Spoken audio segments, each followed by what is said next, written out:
नमस्कार, मी दीक्षा चंदन शिवे, सांगोलची रणरागिणी या न्यूज चॅनलमध्ये आपल्या सर्वांचं मनापासून स्वागत करते।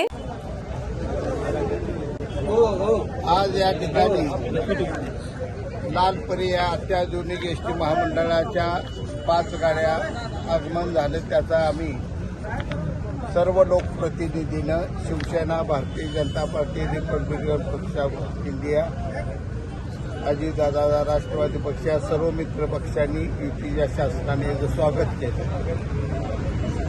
परिवहन मंत्री सरनाईक साहेबांनी, मुख्यमंत्री फडणवीस साहेबांनी, उपमुख्यमंत्री आदरणीय शिंदेसाहेब, अजितदादा यांनी 3000 लालपरी गाड्या महाराष्ट्राला देण्याचा संकल्प सोडलेला आहे। त्यातील 10 गाड्याचा पहिला टप्पा आपल्या डेपोला मिळालेला आहे। अजूनही 10 गाड्यांची आमची सातत्यानं मागणी आहे। त्याला सुद्धा हे मंत्री महोदय यश देतील अशी मला खात्री आहे।